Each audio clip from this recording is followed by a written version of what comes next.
Trek Profiles Podcast, Episode 67, recorded May 2022.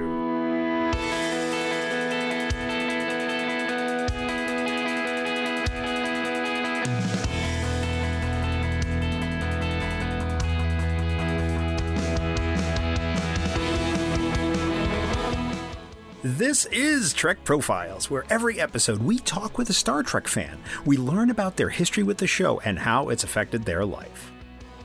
I'm John, your intrepid host of this whole enterprise, and I welcome you to this, the Trek Profiles Podcast, Episode 67. If you wish to get in touch with us, you can reach us at feedback@trekprofiles.com or on Facebook or Twitter at Trek Profiles. Spoiler warning, this episode was recorded while Season 1 of Strange New Worlds was in streaming, so all previous Trek content up to and including that point is fair game and may be discussed during this episode. You have been warned, Human. As always, my trusty sidekick and co-host is the historically humble, heartily harmonious, but never haphazard M5 Multitronic unit. The M5 waits for instructions. M5, show me the announcements. Working. Trek Profiles is an independent Star Trek podcast. If you'd like to support the show, the best way to do that is just to follow us wherever you get your audio. We're on all the major platforms and in all the places, and your following us helps other Trek fans find us. And another way you can show your support is to make a donation in any amount to our official charity here at the show. That's the Children's Fund for Glycogen Storage Disease. I talked about this more in episode 34 of the show. So if you're able and you'd like, please head on over to trekprofiles.com/donate, and you'll see the link there to give directly to the charity. And I'll also put a link in the show notes too. Thank you so much. There are some lightly edited outtakes and bonus material at the end of this episode. They will come after the ending audio cards. Enjoy them, or not, as you choose. At the end of every interview, my guest faces the Kobayashi Maru lightning round, where they usually get absurd multiple-choice questions. And then after each show drops, I tweet those out as polls. So let's review the poll results from episode 64 with Daniel Freed. You're time traveling to the 20th century. Do you go to 1986 with the TOS crew or 1996 with the Voyager crew? My guest picked 1986, but 1996 was the top pick from the poll respondents.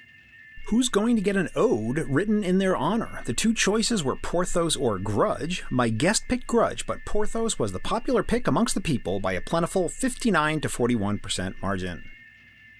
Choose your Star Trek Voyager quote. There's coffee in that nebula, where Starfleet officers weird is part of the job, or delete the wife. Daniel picked weird, but the coffee nebula brewed a massive caffeine-laced victory over the other options. It was a fresh brewed 45% for the nebula, to a decaffeinated 29% for deleting the wife, to a Sanka-flavored 26% for weird being part of the job. Hey, Starfleet officer, there's an interspecies exchange program. You can either go to a Barzan ship or a Bolian ship. Daniel picked the Barzan, but the Bolians blasted the Barzan in the Brobdingnagian battle on the Twitter ballot by a breathtaking 75 to 25%. And finally, who's your Sketch Federation scientist? Paul Stubbs, Bruce Maddox, or Ruan Tarka? Daniel was mad for Maddox, and the multitudes made the same selection by a massive margin of 57 for Maddox, 22 for Stubbs, and Tarka at 21.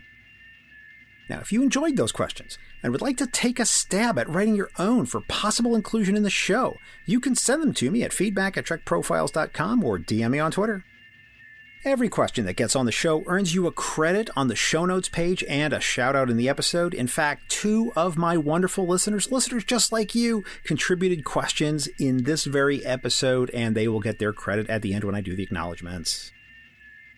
I have one important suggestion before beginning the episode. My guest is the delightful and amazing April Eden, and I found her through an Easter egg on the Star Trek 2009 Blu-ray. There is a hidden special feature called Trekker Alert, and I suggest that you might want to watch that before listening if you can. I did take a look around online. I couldn't find it posted anywhere, so I don't have a link for you.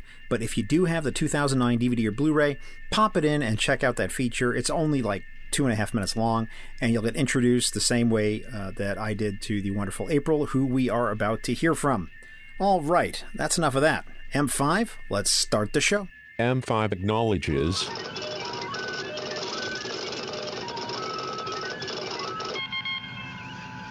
Her favorite characters are a toss-up between the Dr. Quark or maybe Worf, but she also loves any episode with Jeffrey Combs. She's a Klingon fan and loves the OG Enterprise, no bloody A, B, C, or D. She's currently warping around between the Midwest and Los Angeles in North America Earth in Sector 001. It's April Marie Eden. Welcome, April, and thank you for being on the podcast. Hello, John. Thank you. I'm so happy to be here and talk about the lovely Star Trek with you. April, the M5 is a harsh taskmaster, and he demands that I ask question 1. Are you a Star Trek fan? Absolutely. And when did you become aware of this thing in the world called Star Trek? Probably around, I would say, 9 or 10. I was at my grandma's house. The first episode I saw was Devil in the Dark. There was this lovely scene where Spock was trying to mind meld with what looked like a meatball to my 10-year-old mind. And You're not wrong. Yeah, I guess it still looks like a meatball. But I just remember thinking that it was really interesting. And, just even it was like alive, and it was a life that was, different and unique. And they had to get to know how to communicate with it. That's always been interesting to me, communicating with different types of animals and people. And I told my dad that I saw it and I really liked it. And he said, "Oh, I really like Star Trek too." And so it just kind of became this thing that we could watch and do together. Shortly after that, they came out with the VHS tapes, and it was like a mail system. Like you send them like $10 and they send you, it was like silver cases, and there was 2 episodes on each VHS, and you get one about every, I think, like 6 weeks. And so that's where my allowance went. So I would pay for half, my dad would pay for half, and we would get a new 2, episodes of Star Trek every month. And I would just watch those over and over until like the next one would come, and then just watch them over and over again. And it was just kind of an outlet to the outside world, just seeing exploration and, different creatures and things like that. I really kind of gravitated towards that. So were these TOS tapes or were these TNG tapes? These were TOS, yes. So right from the beginning, yes. The menagerie or the cage, I don't remember. I know that there's like a difference in which order it comes. But yes, it was the original series with Kirk, Spock, and Bones. It was one of the few things I was allowed to watch. My family was rather rigid, strict. With what we were allowed to watch. We didn't have TV channels that we could watch. Any movies were G-rated. I actually remember Nemesis. It was a big deal because it was a PG-13 movie. Oh, dear. We had to have a big family meeting about whether or not we could go. So having access to Star Trek, it saved my childhood, really, because it let me get out of the house. I have heard this story before, believe it or not. So when you're getting these tapes, I imagine that TNG was already on the air?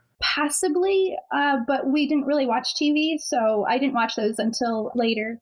I think I had moved out of the house by the time I started watching those. It might have, I don't really remember if it was on the air or not yet.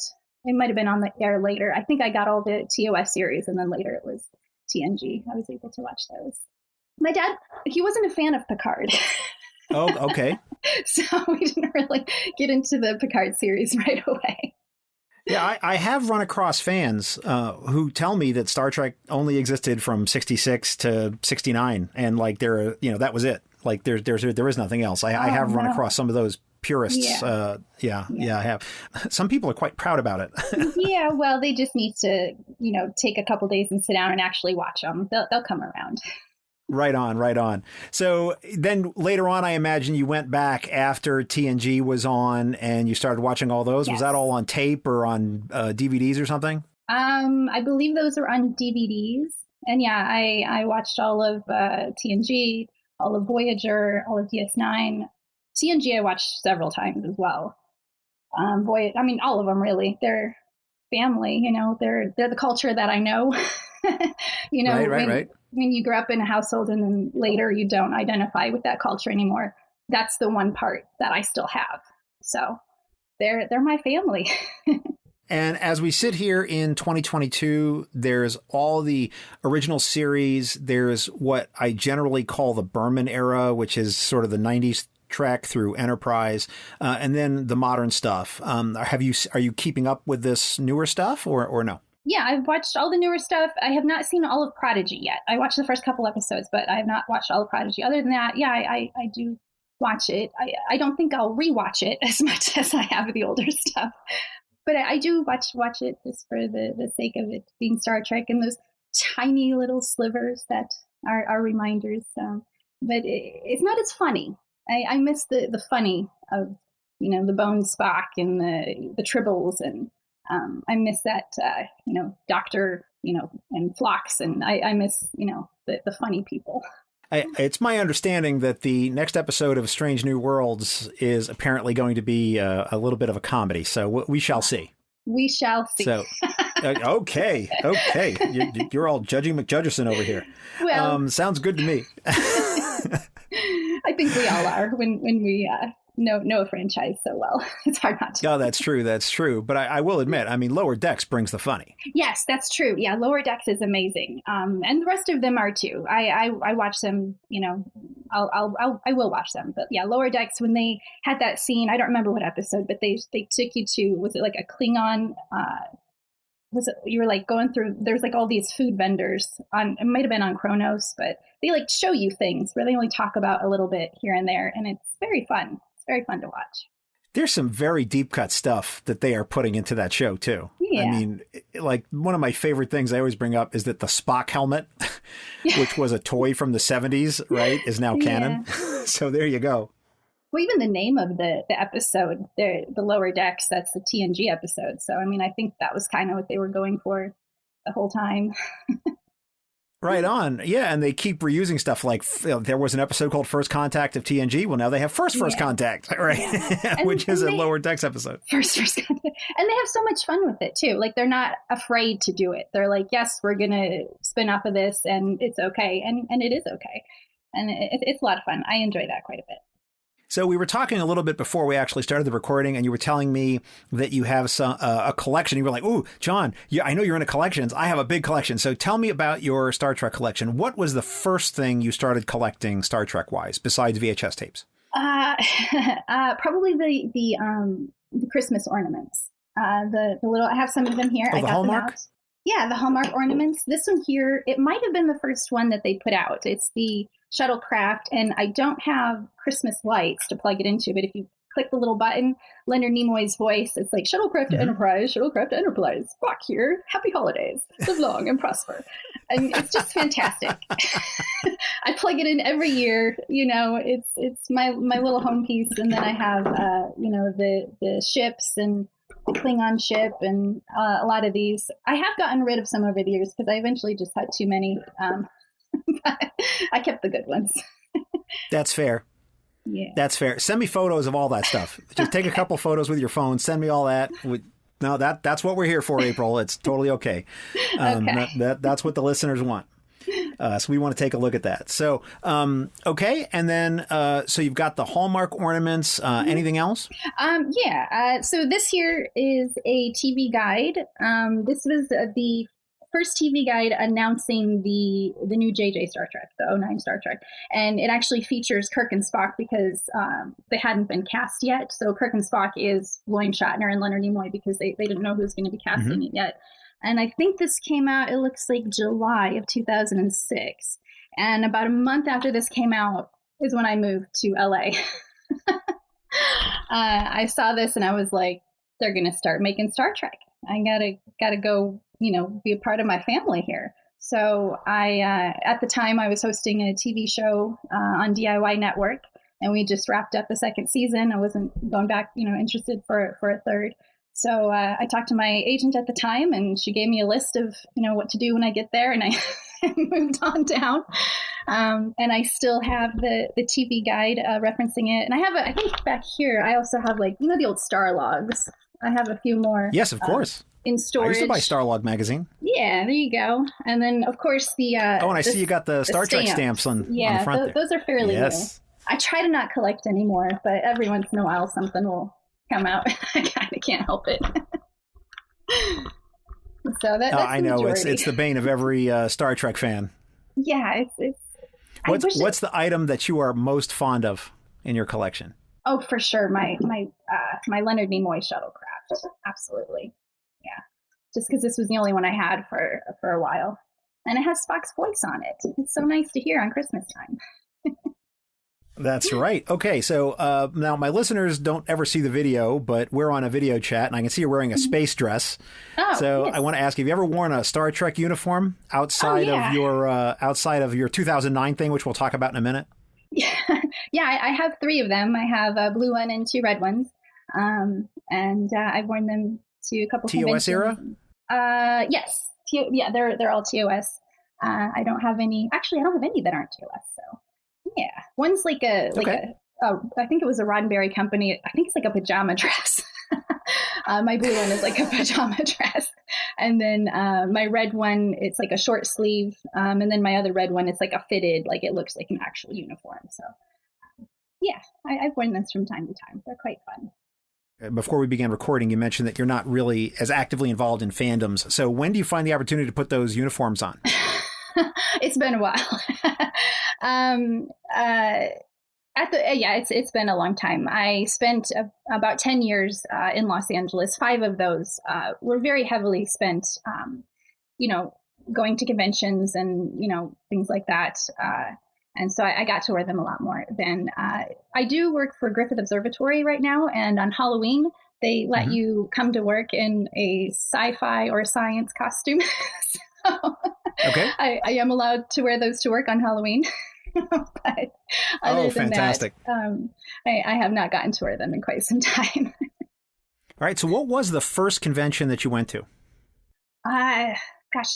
The very first, it was a very small convention. It was in the lobby of a tiny hotel in Missouri. And I think I was 19. I was a sophomore in college, and my family had just moved to where I was going to school.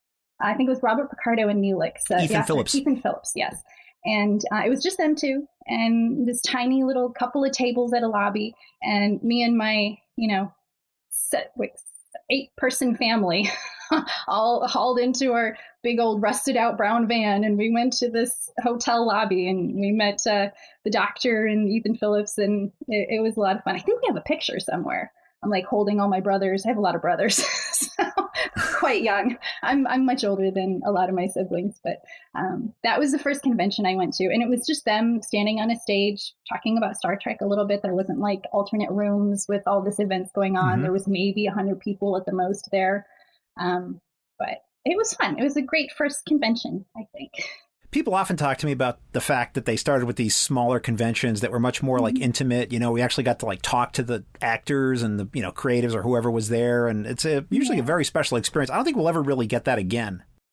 Yeah, probably not. Everything seems to be quite large. I did go to Comic-Con several times. I was, actually, this is kind of, if we're talking to Star Trek fans, kind of a fun story. I was given the opportunity to co-host an event with William Shatner at Comic-Con. And we had like Amanda Tapping from Stargate and Brent Spiner, who plays Data, just different guests, LeVar Burton kind of come on. And I was in charge of taking internet questions and asking them to his guests. And that's cool. That was a lot of fun. My dad actually flew in for that to meet William Shatner. So that was kind of neat to be able to do that for him. And that's fun as far as if you're going to go to a convention and do something like that. But as far as just going and being a part of it, man, it's tough. They're so big and food is so hard to find. So I kind of, after enough times of that, it just sort of lost its appeal, I suppose. Right on. I understand. So I want to go back to what you talked about, is the fact that you're living, was this in Missouri still, where you were on the DIY show, or was this in Michigan, or where was this? That was in Tennessee. Okay. So you're living in Tennessee. You're involved in television. You're the host of this show. A TV guide lands in your neighborhood magazine rack. You pick up the cover. And you're like, well, to hell with all this. We're moving to L.A. because I'm going to be on Star Trek. Did I leave anything out of that story? Well, so much, but not really at the same time. That's the gist of it. So you moved to L.A. specifically with the idea that you want to act or do something in Star Trek. Yes, absolutely. That was the... Okay, so talk me through what happens when you get to L.A. Yeah, talk me through what happens when you get to LA. So when I get to LA, I did not know a single person there. My agent at the time told me to join ACTRA because that was the union she thought that was happening, but that was actually the Canadian acting union. So it took me a minute. I had a neighbor who did extra work, and she told me about central casting and brought me down there with her, and I started doing that, and I got just extra parts here and there. And then I did, I guess what's called a mass mailing, where you get, there was this bookstore, I think it's called Samuel French. It was an actor's bookstore, and they had a list of all the agents, probably some of them you called trying to find me. I might have found in that book. And I sent them all my picture and my resume, and a couple of them called. I started getting, bit parts here and there. Some of them were quite fun. And so that's kind of how things, I guess, got started acting wise.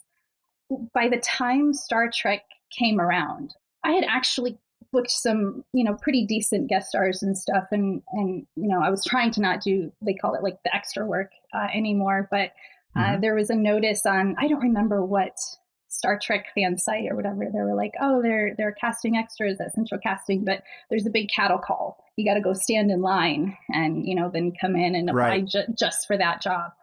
And at the time I was playing Dungeons and Dragons. I'm a huge Dungeons and Dragons fan. If there's another podcast, I'd love to talk about that too. So I told my D&D group about it. What's your favorite class?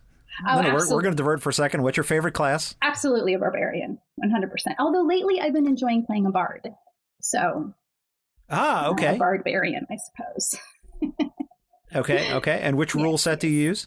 So we're playing 5e right now. I'm not the biggest fan of it because there's a lot of like game breaking things. There's this like tool that you can do anything. Like a barbarian can heal. Like you can identify something that you've never seen before just by holding it in your hand, and like it's just. The adventure of it's not the same as it used to be. I started in 3.5 where it was like, if you want to know what something is, you got to go, hit someone with it and then you can find out what type of damage. Where now it's like, if you just hold it, you can figure it out. But that's okay. It's still fun. It's still a fun game. I play it with my nephews. Oh, okay. I was going to ask if you were doing any like the public D&D playing. I'm not doing any of that. I do have an art pack on Roll20. It's a Dungeons and Dragons.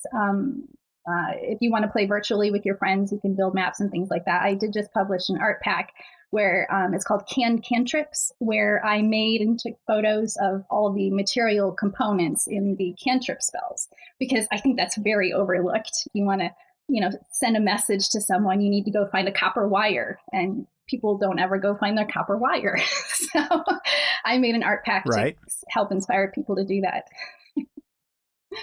Well, if you want to send me the link, I'll put a link up to that on the show notes page when the episode goes live. Yeah, sure. Yeah, it's on Roll20, and it's going to be on the Dungeon Masters Guild as a memory matching game. So like you can print out, there's like little cards with like all of them in cans, and then you like put it on a table, and you got to match the cantrip with the component, and whoever gets the most wins.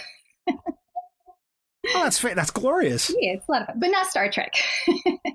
Yeah, so let's get back to this. So you go to the cattle call in 2009, right? And tell me how that works. How many people were there? How long was it? What all happened? It was quite long. I was there for a few hours. My D&D group, 3 of them said that they were going to come, and none of them did because it was early in the morning. So I was there standing in line by myself for a few hours, and we weren't supposed to know that it was Star Trek. They were just like, oh, it's just a big sci-fi film. I knew it was Star Trek. I knew. So when it came my turn to get my picture, I did the live long and prosper hands just to kind of like let them know, like, And apparently whoever saw the picture thought it was kind of funny, and they brought me in. And my first time on set was the fight scene with Captain Kirk in the bar in the '09 one where he's hitting on Uhura and he gets beat up. And I was actually there in the crowd for that scene. And I remember just thinking like, I'm here, I'm home. It was just, I felt kind of bad because, I don't like violence and things like that, and being thrown on a table and like glass breaking everywhere. But I just remember thinking that it felt really good to finally be in the that environment. It was very nice. All right. So you're playing basically Iowa bar patron. Yes. Background person, right? Yes. Okay. Yes. Okay. And did I assume you didn't have any idea what the context of the scene was? No, yeah, no, not really. No one really knew. They were very hush about what this. I did know. So I did notice that I'm not going to get in trouble for saying this, but so the line about Uhura ordering the Cardassian sunsets when she goes up to the bar, she orders. I did notice that she was saying Kardashian, and they took like. They took like 10 takes of it and no one was correcting it. And I actually pulled one of the production assistants aside and I was like, you might want to have someone double check that pronunciation. Like he like got on the microphone and they called cut for a minute and then like the next take Cardassian. So I'm sure they would have fixed it. I'm sure it would have gotten fixed in post and someone probably addressed it anyway. But I remember feeling like I was just so helpful and I saved the day. You did. No, that was definitely some quick thinking. Yes. So you're Iowa bar girl and at that point, and then when did they bring you back for Starfleet Cadet? I think it was like a couple of weeks later. That was the I was a hand double for Uhura's roommate. There was a scene. So here's the thing. Anyone listening here, verbalize your dreams in a big way. Because I used to always say, I just want to be in Star Trek. If I can push a button, I'll be happy. That's what I said. If I can just push it. And that's exactly what I got to do. And that is all I got to do. And that got cut from the movie. So, I had the green makeup. I was hand doubling her for her first. And I think that's where some of the behind the scenes features that you may have seen was that day. If my face wasn't painted, but my hands were. She was doing some sabotage type thing. And there was a scene where she pushed a button and they just, that's a big scene to call a union actress in for to do that. So they just used my hands for that. And I don't think that scene made it in the movie, my little hand pushing a button. So you were the one who was sabotaging the Kobayashi Maru. I guess so. Yeah, I guess so. That would have been your hand doing that. It would have been my hand, yes. And then so I was familiar with like the green makeup people and all that just from the hand stuff. And then they brought me back into to double for her in the courtroom scene where he was like kind of getting in trouble and she's like kind of just in the crowd. So I got to be there for that too, just kind of sitting in her seat until they were ready to roll and then they called her in.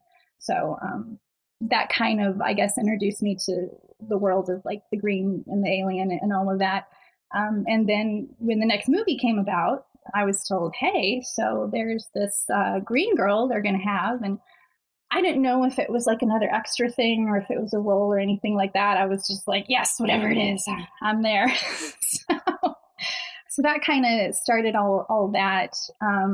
I was brought in on what they call like a higher base union extra voucher. So it was still technically extra work. I was a union member at the time, but I wasn't given a contract. And I was told that they're not really telling people about their lines if they don't need to. So I was like, do I have one or not? So I really didn't know. At this point now we're into the Into Darkness movie. I had probably, I'd say 3 or 4 days where I got to come to set just to get the makeup test. And that's when I really got to not know, but become familiar with J.J. Abrams a little bit. He was as a director, he was very wonderful to be around. He was very concerned about the quality of what he was making and how the people felt about what they were doing. He would always ask the makeup artist, like, how do you feel about it? He even asked me, like, what do you think of your makeup? Like, it was just a refreshing environment to be around and to have it be Star Trek as well. No, that's good to hear. So, yeah, like the thickness of the makeup, the color of the nail polish. I mean, all of that was very important, and he wanted everyone's opinion. So, and yeah, I got to just kind of stand there and get fussed at and painted green on the Enterprise. I want to know more about Into Darkness, but I want to go back to something else, which is when did you find out that you were actually going to be in a special feature on the 2009 DVD or Blu-ray? That would be, there's a scene in the 2009 one where the little Vulcan children are in those little pits learning. The little learning pits. I don't know what they're called. Yep. The Vulcan school. Yeah, the Vulcan school. And there was a camera guy there doing some behind the scenes stuff. And they were testing some Klingons. And again, me just sticking my nose where it didn't belong. The Klingons came out with red blood. And I, again, was like, you might want to double check that. And the camera people thought that was kind of amusing. It was obviously like not a mistake on anyone's end. It was just, they were just testing it out. They weren't going to film that way, but right. I try to be helpful whenever possible. And so we got to talking about just Star Trek and different episodes and things like that. People seem kind of shocked when I can recall episode titles or, things like that. And so they were like, oh, well, we're specifically here to shoot behind the scenes. Would you mind talking about some stuff? And I was like, absolutely not. So, you want to talk Star Trek? Well, let's go. Yeah. Let's talk about it. And it was really neat just to kind of be there. And they were all very nice too. And I was really happy to see when the DVD came out. You got to like search for it. It's like the Easter eggs. You got to click on the different parts to find it. And some friends text me and were like, hey, I saw you in the behind the scenes. Like, I made it.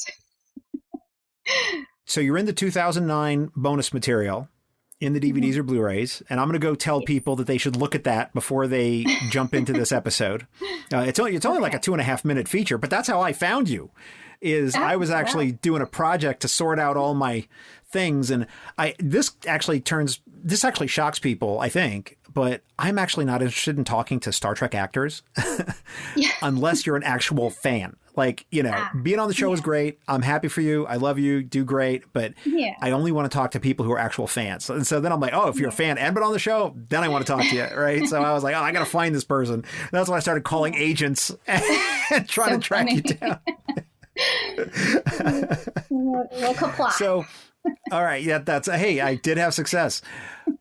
So where exactly were you and what was your appearance in Into Darkness? Okay. So Into Darkness, I was just told I was going to be a Green Orion, but I was going to be in Starfleet. So, before we even got to filming or to the set, I had several fittings, and again with the makeup tests and figuring out the hair. I remember over Christmas, I went home to see my family, and the makeup lady, I remember getting a voicemail. My mom was next to me. She's like, hey, this is, I don't remember her name, but she's like, from Star Trek, and we just want to talk to you about your hair. And my mom's like, oh my gosh. So that was very exciting. A lot of prep work that actually went into getting me fitted and on the set. And then, so the scene that was supposed to be in the film was, every once in a while in TOS when Kirk is like walking by, I think they have it really heavily in like Mud's Women episodes where they got that swanky music and they're kind of sashaying across the hallway. So that was what I was under the understanding that I would be doing, going down a corridor, and Kirk was going to be walking past and he was going to kind of do like a double take. So we filmed that. So I was like, okay, sure, I'll take it. So we filmed that several times. It was just Kirk and me doing a pass by. And I was so nervous. I remember Chris Pine, after like the 10th take, he actually was like, hey, and like, I think he wanted me to notice him, but I was like, I'm an Orion in Starfleet. I have to be about my business. I can't be, googly eyeing this captain walking by checking me out. So so I never actually like looked at him because I wasn't told to. I was told I had my pad and walking by. And in retrospect, I wish I had kind of given him a couple of different options. But I was all about the business. So we had this little scene where he walked by and kind of did a double take. And then when the movie came out and I saw that scene, all it is like me starting to walk down the hall and then it cuts. Right. So I don't know if that, actual, passing is anywhere, but there was that scene. And then I was brought back again. There was a scene I was going to be in. And again, I wasn't told if I was going to have any lines or what it was going to be or how big it was. I was, whatever it was, I was down. And they told me, I think it was in a transporter room. or a turbo lift or something. It was going to be Carol Marcus and Captain Kirk and then me in the scene. And I might have just been in the background or something. I'm not really sure. I wasn't told. And I was there all day waiting, like, okay, all right, my big scene with Carol Marcus and Captain Kirk. And it's probably about 11:30 at night. I got a knock on my trailer, and they said that it was decided that I would be too distracting in the scene and I could go home. So I was like, oh. So I picked up my heart a little bit and took off the makeup, and I went home. And that was the last I had been involved with Star Trek. It took me probably 3 or 4 years to even be able to watch it again. Yeah, because you have a lot of emotions wrapped up in that. I had too many. And, that's why I'm very happy actually just pursuing sort of my own wagon. I don't want to go chasing someone else's horse.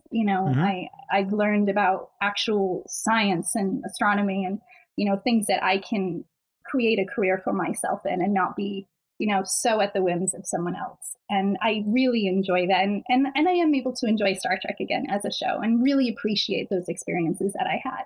So it's been a long road getting from there to here. Thank you for making that joke. I appreciate that. Of course. So I want to talk about your current projects in just a second, but there's really just one question I have, maybe a couple questions I have that I just kind of want to put a bow on this. So what was your opinion about the 2009 film when it came out? I was really excited to see that Star Trek was alive again. Mm-hmm. I was excited to see the old crew. I was happy with how everyone was cast. I was happy that Uhura got a little more sass to her and a little more screen time and stuff. So that was all very, very nice. And I got to actually see a screening at Paramount with everybody, and it was very awesome. It was very nice to be a part of. Cool. And so have you been able to work through your feelings about Into Darkness, and do you feel you're able to judge it sort of objectively or have an opinion on it that's not wrapped up in your feelings about being cut? I haven't rewatched it in long enough to be able to form an opinion, I guess, objectively. And there's so many other Star Treks out there now. I didn't feel that any of the newer Star Treks had that rewatchability factor. I will watch the 4th movie of Star Trek every year if I have someone with me who wants to see it. Like, I didn't feel the rewatchability urge. It might have just been my emotions, but. I understand. It's very fair, and I don't think anyone would begrudge you for that. So one of the things I did discover in some of my gentle internet sleuthing, April, is that you have a Star Trek superpower of being able to recommend the exact correct episode to get someone into Star Trek. So you're going to have to tell me about this. Yes. So that is something that I have procured just for the sake of having more friends. I very much enjoy it when my friends are into Star Trek because it is, to me, it's a way of looking at the world and a way of thinking about the future. As I'm sure you'll agree that everyone works together.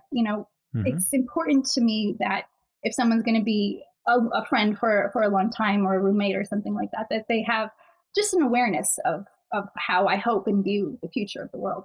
And so I really like it when I can get people into it. And I refuse to accept it if someone says, I just don't like Star Trek, because there's so much of it.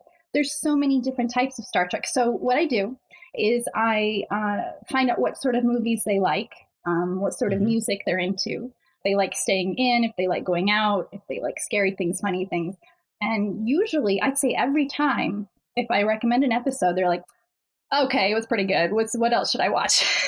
So, it really just depends on the person. It's not something that I could just say, if everyone watches this episode, they'll love Star Trek. But if you know the original, I guess they call it classic Trek now, if you know the episodes well enough and you know the person well enough, you should be able to pick out an episode that they would like. So one of the things I've noticed is that you were working in LA trying to be on Star Trek, that you achieved that dream. And then, as you say, you wanted to sort of be in control of your own career. Mm-hmm. So you began to branch out and do some different things like Fangirl Academy and Let's Go Exploring and working at Griffith Observatory. So it seems like you're still very involved in science and astronomy, Mm-hmm. and a lot of that maybe has been kindled from your love of Star Trek. Do I have that right? Absolutely. Yeah, I mean, Star Trek will always be the foundation of my culture, is kind of how I view it. I didn't actually know that I liked astronomy and science when I watched Star Trek. I just thought I liked Star Trek. And then I started there's a show at Griffith Observatory called All Space Considered. It's the first Friday of every month where they talk about what's up in astronomy. And at the time they had a curator, her name is Laura Danley, and she was bubbly and funny and just so full of life when she presented her stories. And she reminded me a lot of the great ladies that we see, in episodes like, City on the Edge of Forever, or in, the fourth movie when there's the lady museum guide, of the whale museum. Yep. And I was like, oh, so maybe it's not Star Trek that I love so much. Maybe it's the people that they're representing, and it was, I love learning about, astronomy and the different planets and what they're like, and exoplanets and the search for aliens. And Star Trek was just what started me in that. It opened my mind to, because I never thought I was like a smart person. I really struggled in school a lot. I have a lot of learning issues that I was homeschooled on top of it. So I didn't have access to a lot of the aids that I'm sure you're familiar with to help people learn. So I didn't think that was even in my realm of possibilities in life. But seeing this lady in real life talking about space and making jokes and all of that, I was like, wait a minute, this is something we can do. So I started going. I went every Friday. I would spend, whole days at the observatory. I joined Planetary Society. I joined Los Angeles Astronomical Society. I joined an organization called PHOTO. Every space organization I could find, I joined it, got their newsletters, and I just started learning. Trying to teach myself. YouTube has a lot of wonderful things. And then, kind of during that time, my plea for control, I guess, I told my D&D group that I was looking to get into production work. I want to learn how to make the wagon and not chase the wagon. So I had a friend who was a key grip, and she was like, well, we need a new production assistant. It's the bottom of the totem pole, but if you want to learn, I was like, I'll take it. So wow. I started doing production assistant work. I did that for, I think it was less than a year. And then the production coordinator for that company moved on, and I was given that title. And I had that job for about 3 years during the time when I was leaving acting and going to the observatory. And so I spent about 3 years coordinating commercials. So I'm very sorry. They were commercials. But, nothing wrong with an honest day's work. Yeah, no. And it really, it gave me that feeling of team, of family, of belonging when you're on a set and everybody has their own expertise and their own job, and you get to be in the middle and be like, hey, what do you need? What can I do for you? What can they do for you? And get everybody running and going on schedule and on time. It's a wonderful feeling of being competent and capable. And I was quite, I don't mean to brag, but I was a pretty good little coordinator. And a woman of great modesty, I see, April. I just, I did good at my job, and I'm gonna claim that. Good on you. No, I didn't do perfect, but yeah, I was not perfect, but I enjoy being helpful, and that was an environment where that was a good quality and not an annoying quality. So. Were you that person on the set where, like, you could tell that they would whisper, whatever you do, don't ask her about the Star Trek, because we'll be here for an hour? I tried not to be. Because that's me at work. Yeah, that's all of us. I know. Yeah, I would try to get people to watch it sometimes. But that was when I started Fangirl Academy, too. I was like, okay, I'm on set. I see how the cameras come together. I see the prep work it takes to go in. I can do this at home. I can do this myself. I can do this for me. And so I did, the first thing I did, I think it was like a cooking. I like cooked some vegetables and just filmed it and was like, here's a recipe about vegetables. but you got to learn somewhere.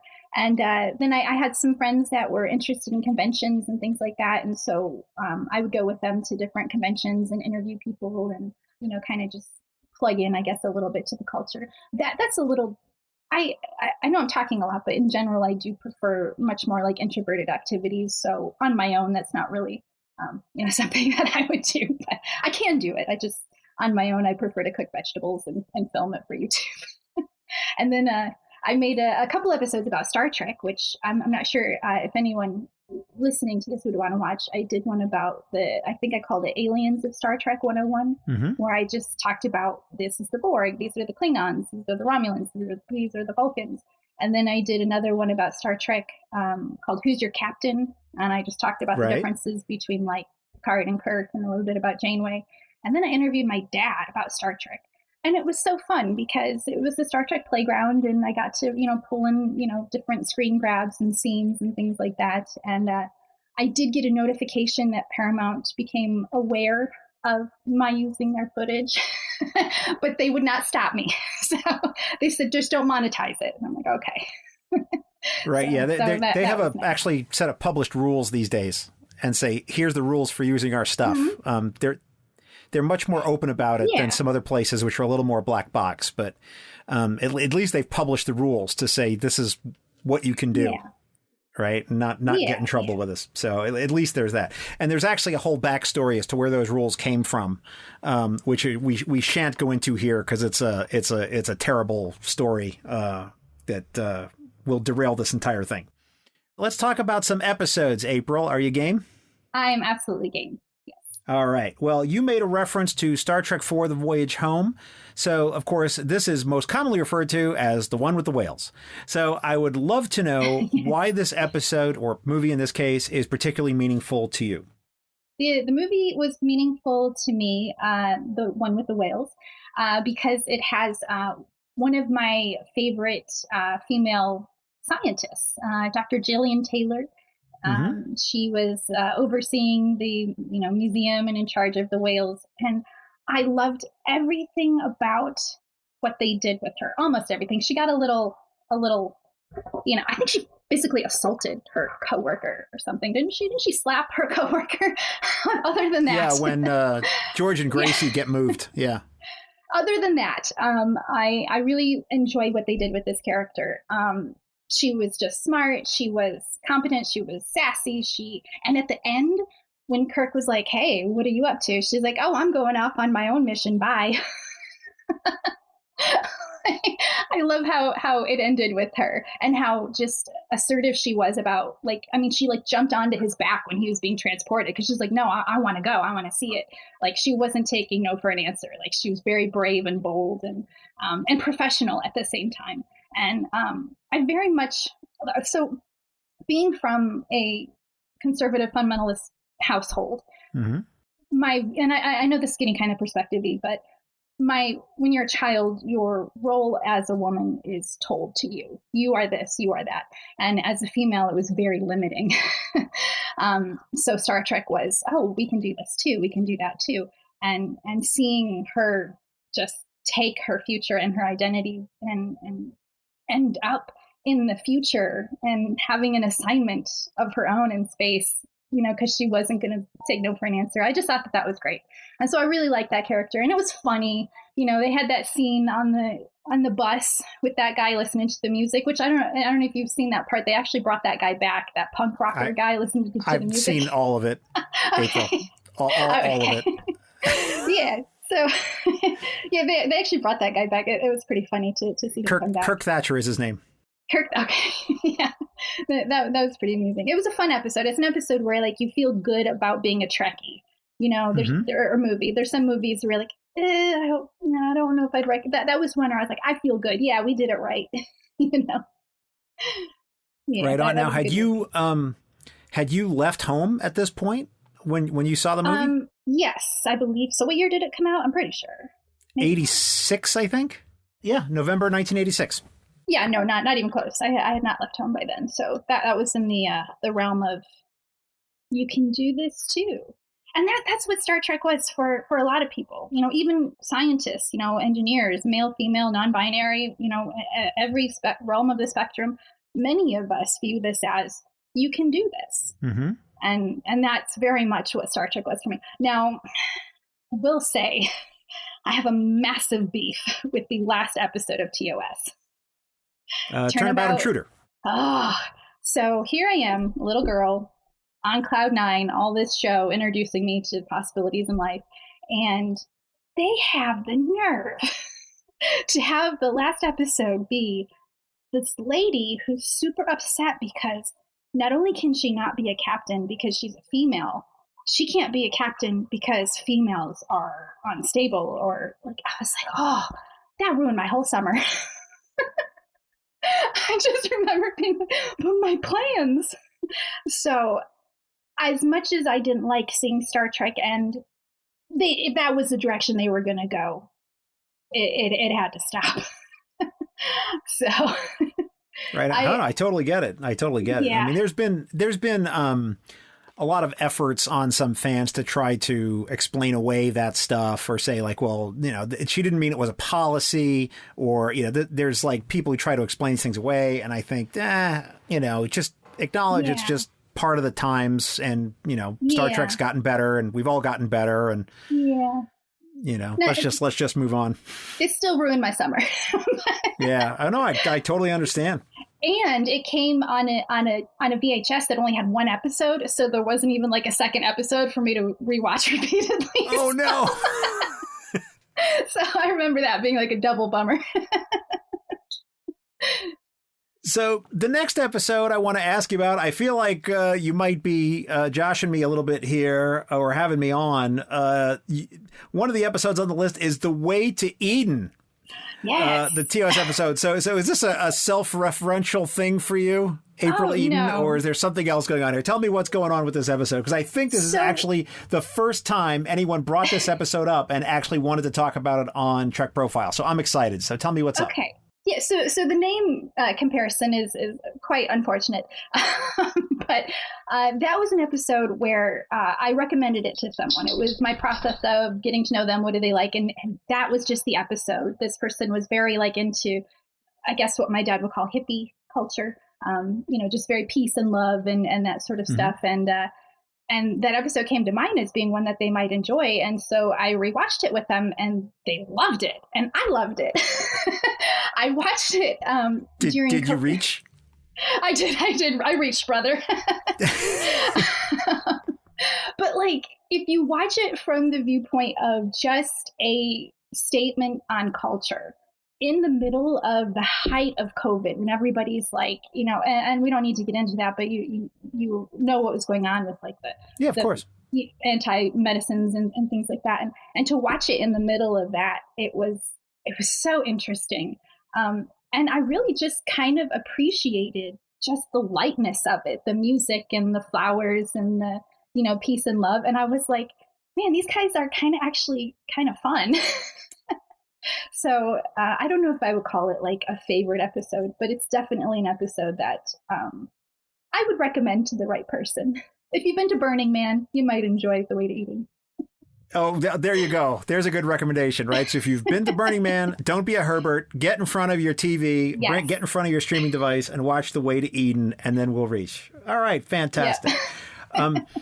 An episode that I know you mentioned to me multiple times in our emails back and forth because it's so special to you is one of my favorite episodes, actually, a TOS episode, For the World is Hollow and I Have Touched the Sky. This, of course, is the Dr. McCoy episode where he has a fatal disease, a terminal disease, and we discover the planet Yonata, the asteroid with the civilization inside. And it's a lot of bones in this episode. So tell me what's going on with this one for you. It was very relevant to my life when I watched it. It was a spiritual society. Mm-hmm. They were being told, your leaders demand this, and, don't go too far. Don't do this. Don't touch, don't touch the sky. It was a very controlling society, and it ended up being false. They were on a ship. They were in an asteroid. And so for me, it was the episode where I learned that not everything everyone tells you is necessarily true. And even if everyone is telling you, it doesn't necessarily mean it's true. Mm-hmm. Go climb the mountain, touch the sky, find out for yourself what's true. And as a little girl, being so confused over the limits that were being placed on me, I didn't feel like my abilities were lined up with the expectations that were being given to me. And seeing that episode, and Natira, just as gorgeous can be, the priestess of the world, seeing how she conducted herself in a inquisitive and rational way instead of a slapping her coworker, I suppose, like in Star Trek 4. I learned a lot by how just she asked questions, she sought, she was willing to endure pain to find her answers. I mean, if you remember when she was in the throne room, she was like, but why? And that thing was like torturing her mind while she right. Still wanted to know. Is truth not truth for all? It was one of my favorite quotes in the episode. Yeah, it should be. So yeah, it has so much heart and feeling. And whoever wrote that, I should have looked up the writer, but man, I would imagine that they've been through some things that made that come about as relevantly. Rick Vollerts. Okay, that's the author. Familiar with. Okay. How old were you when you first saw the episode, do you think? Probably around 13, maybe 14. So, And it's that age where we're questioning everything, for sure. Yeah, when you're starting to get a little bit independent and things like that. And, my interpretations of the Star Trek episodes I watched and the whole "you can do this," I kept them very to myself. It wasn't really something, in the family. It was Star Trek is good because it's neat and has aliens and lasers and, all of that. I guess what would be considered feminist aspect was something that I didn't even realize how much it impacted me until someone said, like, so you moved out here to be on Star Trek? And I was like, I guess I was kind of influenced by that a little.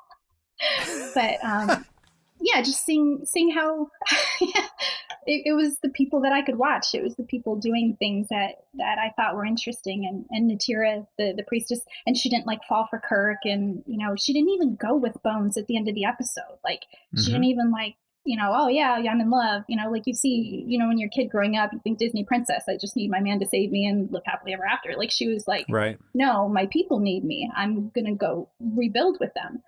And it just blew my mind. It was just opposite of everything I had ever seen or been told is expected of a woman or a leader. And I really sat with that episode for a long time. And it wasn't like the funny one or, it was people being tortured. But yeah, the way the actress portrayed that character and just the nobility that actress had in playing that part, and the persistence and patience that she showed and commitment to her people, that really impacted me in a lifelong way, I suppose. It's beautiful. It's amazing. And it's a story I've heard before, actually, on Trek Profiles, that people younger in life see something in Star Trek that plants a seed that then flowers into them taking their life in a different direction than how they were raised. And I think it's really a testament to the show that it has that kind of power. Yeah. All right, so you brought up the idea that you like some of the funny episodes. Let's talk about one of those, perhaps. Let's talk about Deep Space Nine, Little Green Men, where we get to visit Area 51. We get to visit sort of the 50s out here in my part of the world, out in the deserts of Nevada. So tell me what's going on with this one and why did it make the list? So that one made the list because it has, everybody's favorite Ferengis. Had Quark, Rom, Nog, and the scenario was hilarious. Like, what if this ship of Ferengi were on Earth during Area 50? Like, what if? Like, it just had the basis of reality, and it was a cliche that we've seen so much, but because it was so Quark and Rom and Nog, it was amazing. And it was just one of those standalone episodes that I really enjoy, and I watch that. I recommend that one sometimes for people if they're into like X-Files or shows along those natures. I also really, just in my day job, something that I get to talk about a lot is the current search for extraterrestrial life, or I guess the stage we're at right now is just habitability, the likelihood of habitability in other places. They won't quite say we're looking for aliens. We're supposed to say we're looking for habitability. So to see a first contact like that, them coming to us, just professionally and personally, I found it quite amusing. Yeah, I have another episode of Trek Profiles recorded that has not come out yet as of the day we're recording this, and I'm not sure what the order will be, so I'm not sure if this bit will even be in the final episode. But I was talking to my other guest, and we were talking about the search for extraterrestrial intelligence, and his question was, I really want to know if they're out there, but on the other hand, we should never admit that we know that we heard them, because it could be bad for us. And if we got signals from outer space, it would probably be a bad idea for us to respond. Yeah, there's a lot of fear about that. I get to talk to fifth graders about this, and that's one of their biggest fears is like, what if they're aliens? Aren't they just going to come and burn us and destroy us? And if they are there, aren't they going to be more advanced from us? And there's a wonderful idea by Carl Sagan, who he theorized that if there is intelligent life out there that is advanced enough to reach Earth, they're probably advanced enough to have learned how to be peaceful and get along. So that's a very encouraging way to think about it. We are fighting constantly amongst ourselves, but we can't even get a human past the moon. If we were a kinder, more inclusive, more cooperative society who could reach other planets, we probably would have worked past some of those aggressive tendencies, I would hope. So if there are aliens and they do come to Earth, I like to fall in line with what Carl Sagan believed, that they've worked past their prejudices and things like that. And I guess Star Trek too, in a lot of the planets, just looking for peaceful exploration. I think you're right. I think that's a lesson implicit in a lot of Star Trek, right? Is that you assume that when looking at the way the show is, that like once a society develops to a point, they generally get better, right? And they get peaceful. And I think that's one of the fundamental lessons of the show for me as I look at Star Trek, is that, it's this idea, which I think is heretical in a lot of venues, that humanity's best days are ahead of us. And if you say that in a lot of places, people be like, no, everything's everything's terrible. It's not saying that today is great, but it's saying that there's great things down the road. And I think it's very inspiring, but that's my point of view. Yeah, that's a very, very good point of view. I would like to hope that as well, because, the days behind us are not really great for a large majority of the people. And I do love that about Star Trek, that it's like, and that was what I think was part of the intention of the show, with having such a diverse cast. I don't know much about Roddenberry personally or professionally or anything like that, but I do know that the intention of the show seemed to be to inspire cooperation and to kind of dismiss prejudices and just allow people to be a part of the team, no matter where they're from. And, it had its flaws, obviously. The last episode, fell into the time, but so you got to start somewhere. You got to start somewhere. And it got started. You just spurred a thought, and I had to look this up just to make sure my recollection was correct. You actually played a character named Officer Roddenberry? Yeah, I guess. Yeah, I did. I was allowed to name myself, and that was the name that I chose. I was a police officer, or like officer in training. It was just a small scene. I brought in a stack of papers, and I think it was Kevin Sorbo. He was like the police chief. So There was a scene with me and Hercules, and I like handed him some papers, and I don't remember what my line was, but it was very small.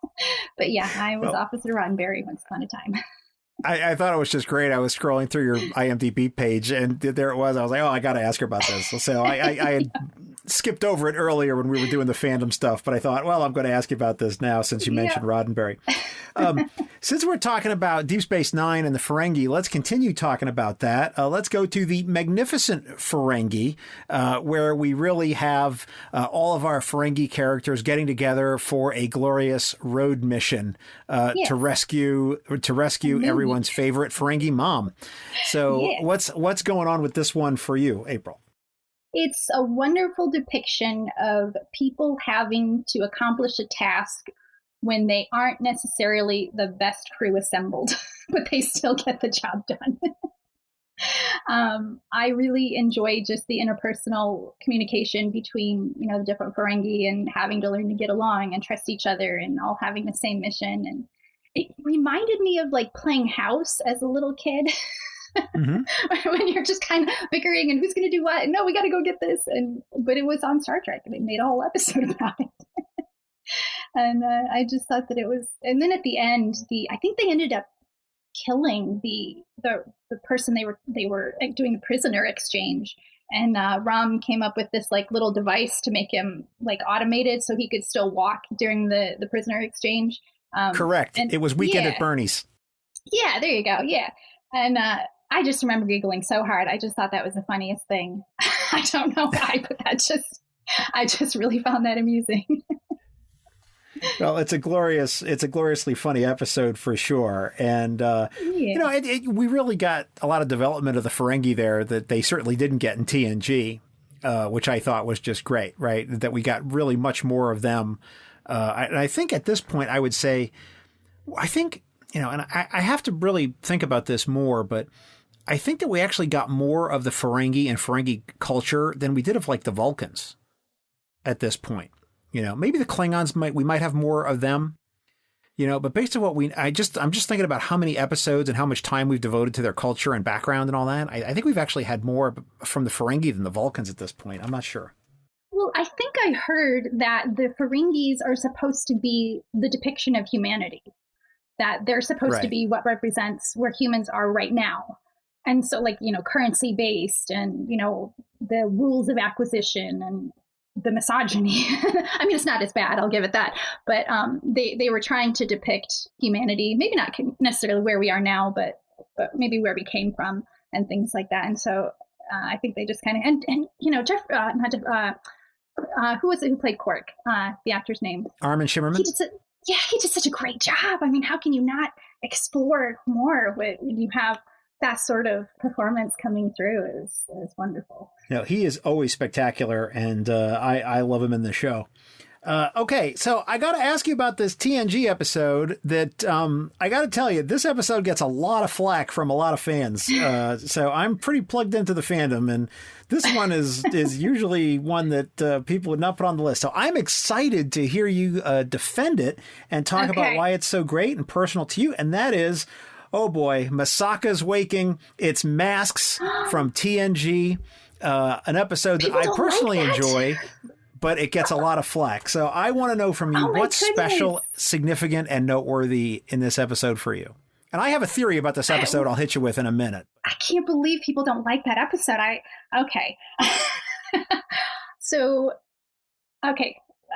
I've not been prepared to defend it because I didn't think anything would. That's a great episode. Okay, so this episode, don't worry about the haters out there, April. They can get stuffed. Just tell us why it's special to you. So I like this episode because I like the episode Masks because it is a wonderful depiction of aliens trying to communicate and a different way that they might approach communication. Putting symbols into a computer system that replicate on your ship is brilliant.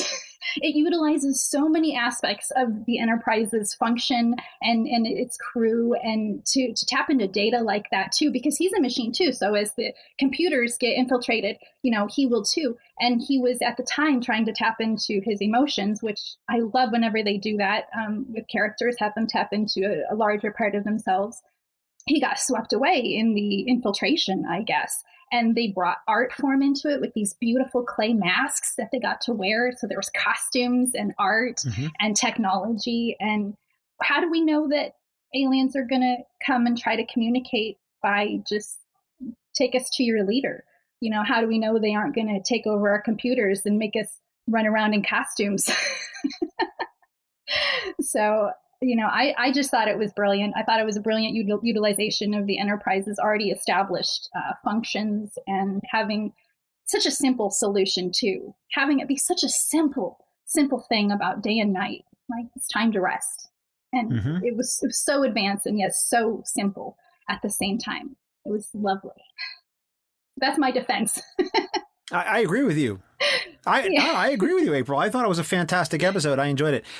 There's this theory that I've it's not really fully developed, but it's something I've talked about on the show before, which is that when I look at Star Trek, I often fail, but I try to limit my analysis to what's in the four corners of the screen. And not to pay attention as much to what actors or the creatives say that they were trying to do or what they intended to do or what other fans say about it. I mean, I'm aware of all these things, but I try to just take the episode on its own terms.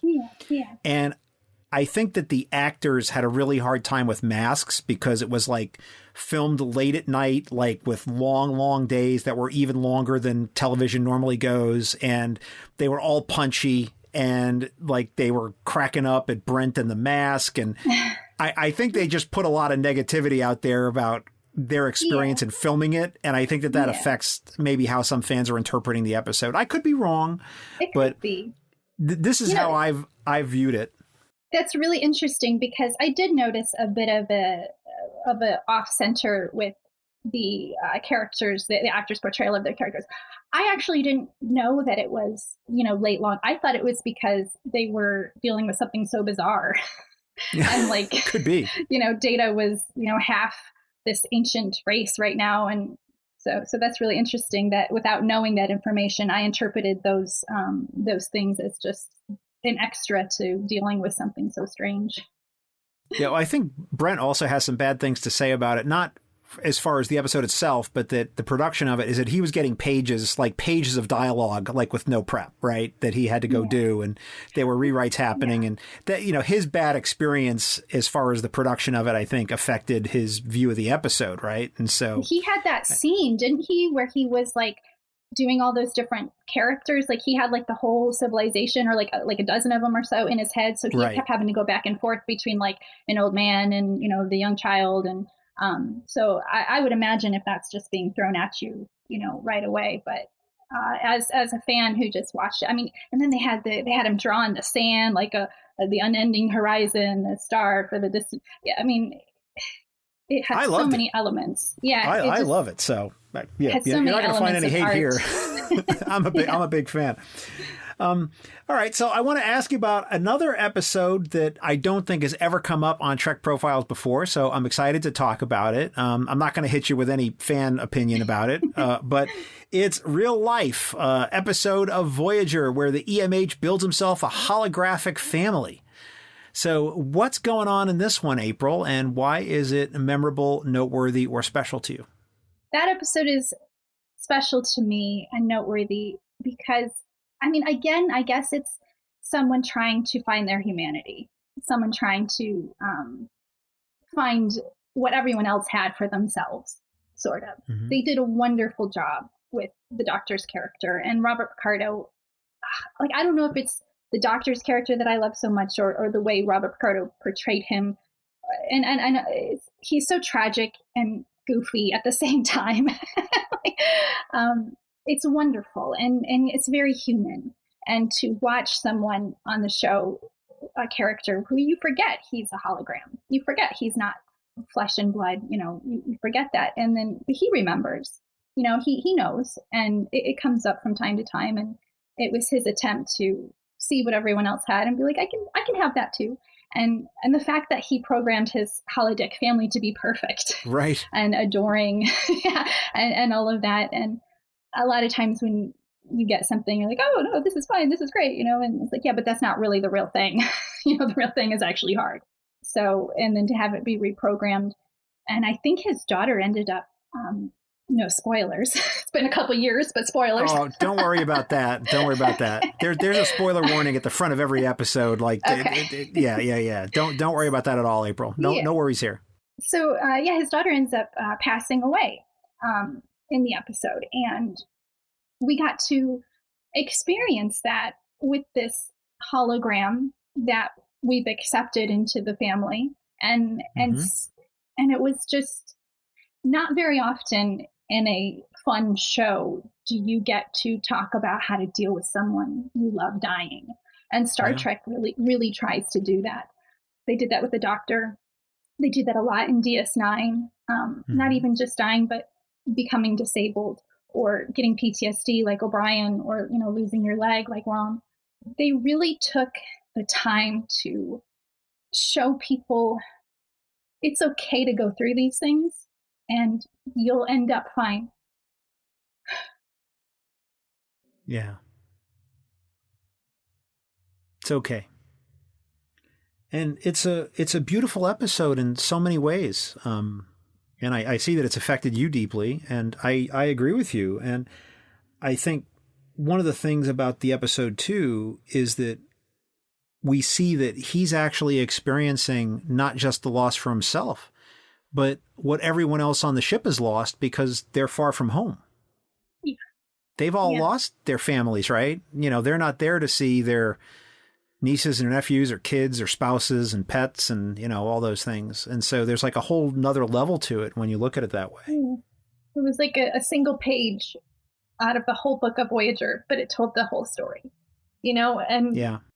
And that's what's so great about Star Trek is this is life. Yeah. It's hard, but it'll be okay. Yeah.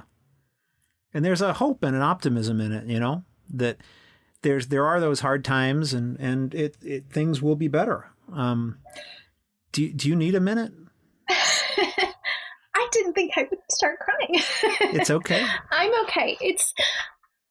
I mean, as we just talk about, so many things that I've learned from the show and taken into my life, it really, I appreciate the opportunity to reflect on that because we have Star Trek today. We still have shows. We still have them fighting for diversity and equality and things of that nature. One thing that they did in Discovery was they started dealing with the mental health of the crew, which I always thought was bizarre. Why aren't they taking more vacations? They would, Star Trek captains, and they would almost make it a point of pride of, I have, 10 years of vacation hours. Like, that sounds like an issue. Yeah, that's you need a problem. to take a break. And it's how so many of us learn. It's how so many of us who don't really have much else to identify with. It's how we learn how to communicate. I view Star Trek and its fandom kind of like a language. Like, I can't speak Spanish, but I can talk Star Trek with anyone. It's an immediate connection that you're able to have with someone.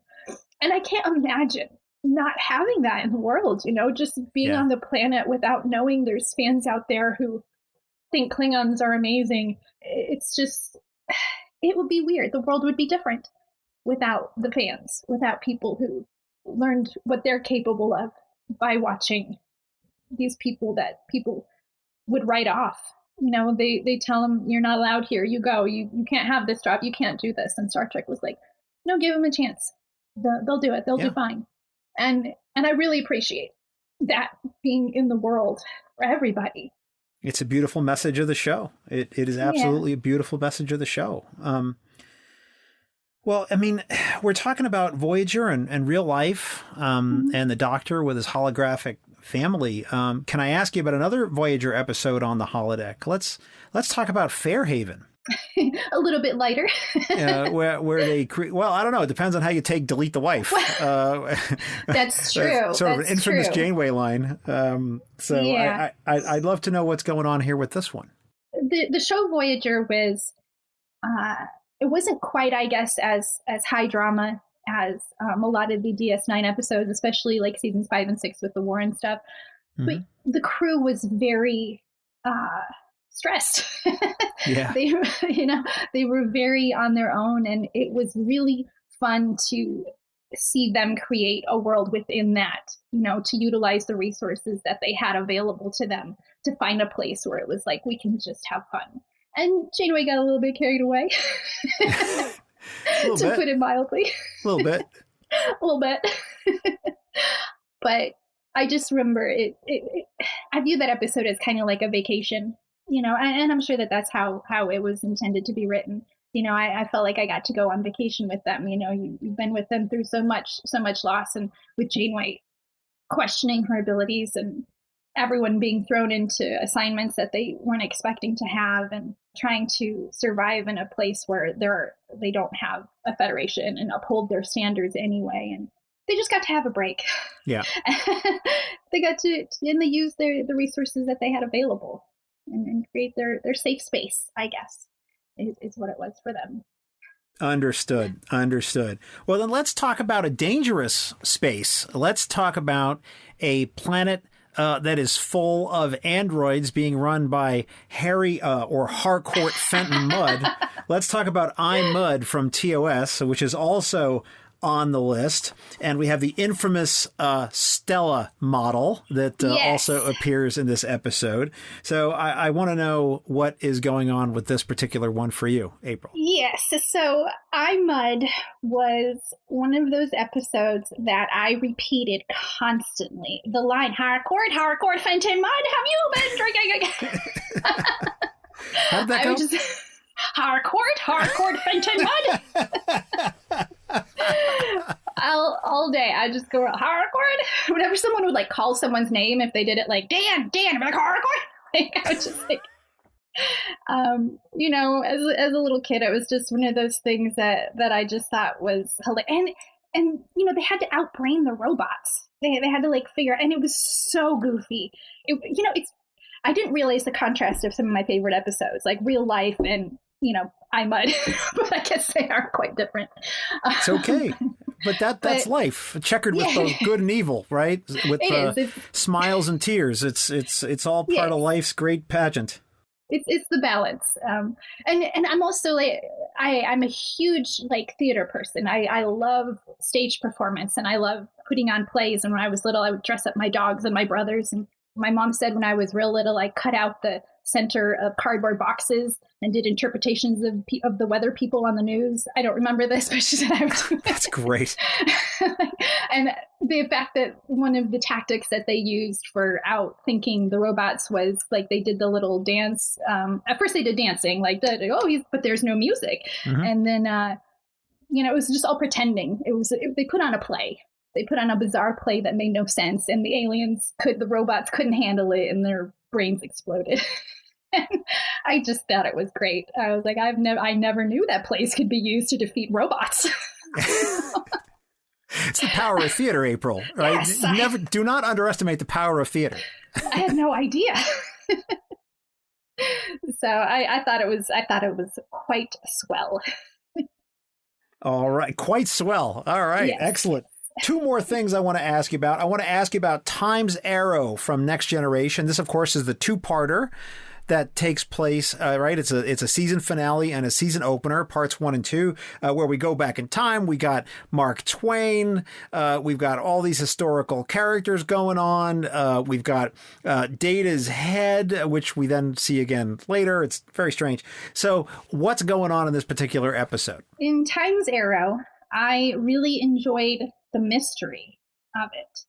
One of my favorite things about Star Trek is, what is this? How do we figure it out? And that was a great what is going on here episode, not only with like, why is Data's head here, but then when we get there, how do we get back? What are these weird aliens that are sucking the life out of people? You know, it was a brilliant mystery. And it made sense. You know, it was set in a time where people were dying of diseases. And so the aliens were sort of exploiting that to take their life force. And I really like episodes where they ground it in something believable. Like, oh, yeah, like the Area 51 with the Quark and stuff. Like, I like it when they ground them in something that you're somewhat familiar with. And then give a mystery to figure out. And I think that one was one that I watched on TV, and that was a two-parter. And I just remember the whole week, or was it that wasn't like a season break? Yeah, it was a season finale and a season opener. Mm-hmm. I was going to say, I remember being very stressed out about how it was going to end. So that must have been why. It was a whole season I had to wait. Yeah. I think it's something that we've kind of lost in the streaming era, right? When people are binging stuff back to back, it's a little bit different experience than when you actually have to wait for it to be parceled out over a season, you know, and it might have been like 4 or 5 months in between those episodes. Yeah. I remember being like, not traumatic, but like being like, oh, I kept thinking about it over and over. And that is something too, that is, I enjoy it when I see it in sort of the new Treks is when they're like, what is this? I want to see what is this. And I want to get to know the characters as they figure it out. I don't want the characters thrown at me and then a scenario on the side. I want the scenario, and then I'll get to know the characters as they interact, figuring it out. And that's something that, TOS and TNG and DS9 and Voyager, they all did very brilliantly. And even Enterprise to some extent was, the crew. I mean, in writing, you talk about, character-based decisions. And but Star Trek it's about the scenario. You're on a job. You're on a mission. You're figuring something out. I want to get to know the characters and how they figure it out. I don't want to figure out the scenario of getting to know the characters. So it seems like you really like the mystery episodes for that reason. Yeah. Well, what is this, and in the way they work together, they pull each other's things to try to figure out. And Guinan was introduced in that. We knew her by then, but supposedly that's when Picard met Guinan, was back in those days. And so she got to have a fun part back in those Mark Twain eras, and we got to know a little bit more about her. I love getting to know more about Guinan. I think that's a very fascinating character. So that was fun too. I was like, oh, that's where they met. Yeah, I enjoyed all the Guinan stuff for sure. She was definitely a high point for me. And in the most recent season of the Picard show, I just thought it was fantastic. Yeah. All right, I'm not sure how I'm going to attack this, so I don't mean to be confrontational with you, April, but I think we have to have it out, madam. Okay. So in our various emails, I asked you to, and I said, what are some of your favorite Star Trek episodes? And you said The Orville, about a girl, and The Orville Sanctuary. So you better explain yourself, madam, and set the record straight. Okay. What is this all about? Okay. So the reason I like The Orville, and the reason why I will lump it into how I feel about Star Trek, is first, it has a lot of the same show people. So we have that going for it. But it's the same format as what we used to like. It's, what is this? How do we figure this out? And then the characters you get to know along the way. Every episode is so clean. It's so just precise. Like, they get captured and they end up in a zoo on an alien planet where they, have aliens portrayed like we have, animals. It's so just scenario driven, and it's so funny. It's almost like what I think the Star Trek actors were probably thinking in their scene, but not saying. It's like, oh, can I bring soda to my shift? Our other captain let us bring soda. Can I have soda on the bridge? If you view it from like a comedy spin on Star Trek, it's hilarious. And the impactfulness. So the episodes that I like, About a Girl and Sanctuary, they deal with an alien planet called Moklis, who this planet is mostly all males. Right. And if there is ever a female born on the planet, they go through an operation to where they are gendered. And this, I think it's like episode 2 or 3. It's right out the gate where they're like, we're gonna go after social change. They were not afraid. There's a Moclan on the ship, and he has an egg. It's the third episode. Yeah, right out the gate. They're like, we're going to do this. And he has an egg that ends up being female gendered. And the whole episode is about, should we allow this female to be a female in a society where she'll probably be ostracized and disowned and all of that? Or do we have her go through, this gender change where she'll fit in? And so it's a very important thing to talk about. Yeah. Especially right now when it's like we're really having to confront, gender stereotypes and labeling and what all does that mean. And they weren't afraid of it. And the episode was wonderful because, it was heart-wrenching because they ended up having to go to a trial about, do we do this procedure? The Boris, who was the officer, didn't want to. He wanted to let his egg be female and have new opportunities, and his mate did not. And so you got to hear both of their viewpoints. And at the end of the episode, they're like, how is there no other females on this planet? If it's a condition that can happen, maybe there's more. And they ended up finding a female on the planet through their wonderful scanners. Apparently they can tell someone's gender by scan. And it ended up being one of their most famous writers. And she came to the court and she was like, I'm a female and you think we don't have anything to contribute. And then she quoted one of the lines that she wrote, and they were like, how dare you quote one of our, and she's like, you mean myself? I mean, that's not what she said, but basically. And I guess it just goes in with my attraction to not letting society limit what you can do, just because you were born this or that. And they end up having a kind of a retribution later on. They play like Dolly Parton's 9 to 5 song with all the ladies rising up and everything. And so I do like the Orville because they very much tackle those social issues that Star Trek used to tackle in a head-on way. I mean, they even have an episode about a porn virus in the holodeck. Right. They're talking about what society's dealing with. But I will say the episode about a girl does have a bittersweet ending because they proceed with the operation. They do. Yes. And yeah, I don't think that was the right choice, but I was not the judge in that jury. I mean, at the time, I think the child was a baby and not able to answer for themselves either. In situations like that, I always find it best to just default on how the person involved would like to be treated. But when they're a child, it's very hard to do. So it's a question that is still in the world. What do we do if someone is in a society and they're a way that the society doesn't accept? How do we handle them? It's something worth talking about, and it's something that the Orville wasn't afraid to talk about in episode 3. Yeah, for sure. I mean, if you want to talk about setting your sights high for dealing with some emotionally charged issues of the day, right? To do something like that in episode 3, the thing lands like a ton of bricks. Like, whoa, like what? We're doing this? Yeah. It certainly was, I think, a daring move on the part of the show. Yeah.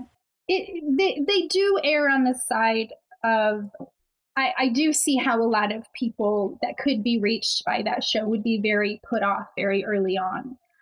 So there's not a lot of subtlety in their approach. I think it's compensated for by the amount of humor in it.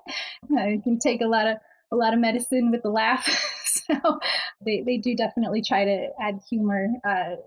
Probably too much. There's an episode about a guy who is the same Boris species only urinates once a year.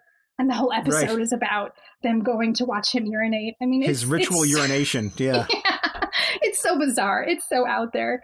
And I'm sure, like, Star Trek as we know it. But then again, there is the space Herberts. I mean, Star Trek's hilariously silly at times. It's part of the show. Yeah. So that is it is definitely to me it's new Trek. I know to a lot of the fans it might not be too, but to me it's my culture again. I detect that there will be some differences in season 3 because it's made for streaming and not for broadcast. So it has, whatever reins are on the show are quite different since it's being made for Hulu for season 3. So I don't know what we're going to see, but I detect it'll be a little different. Like, do you think more bizarre or like more controlled? I think he has the ability. I think Seth MacFarlane has the ability to do more whatever he wants. When you're making a streaming show, there's less concern than when you're doing a broadcast show, right? And that's just the facts of how they make TV today. Yeah. So I think whatever restrictions he had, whatever that level was, the level is less. He had restrictions. Right. So yeah, right. It's hard to believe, but I'm sure there were some. But whatever those were, they're less. Okay. April, sometimes when people ask me what's my favorite Star Trek movie, I answer Galaxy Quest. I'll take that. So since you're a fan of the Orville, I thought I'd ask you for your opinion. Yeah. Oh, of Galaxy Quest? Mm-hmm. Oh, it's hilarious. Tim Allen's amazing. I really enjoyed Galaxy Quest. The concept of humans lying by making movies. And, why wouldn't they? Why wouldn't aliens think these are historical? Why wouldn't they think that? The historical documents. Yeah, why wouldn't they think that? It was just, it's again, another one of those things where they base it on like, this happens, how might it be perceived? Like what can we do now to play around with this? It was hilarious. I thoroughly enjoyed Galaxy Quest. So, April, this has been an interesting interview. I mean, I am not joking when I say we actually have had some laughs and we've had some tears talking about Star Trek today. Yeah. You made a major life change and moved all the way across the country just because Star Trek was so important to you that as an actor, you wanted to be in the show in any capacity. You answered an in the blind email from some rando off the internet and agreed to come talk to me for a couple hours about Star Trek. And it's very clear to me that Star Trek planted some seeds in you as a younger person that sprouted and caused you to question some decisions about how your life was going. Mm-hmm. It obviously seems that Star Trek is a big part of your life, but I want to ask you, in what way? Why does Star Trek matter to you? What impact has it had upon you as a person? Star Trek has always been that voice that says anyone can do this. It's always been that thing that says you don't have to do everything the right way. You don't have to believe everything you're told. You don't have to follow any certain rules other than being nice to others and kind to yourself. And it's always been a place of openness. Mm-hmm.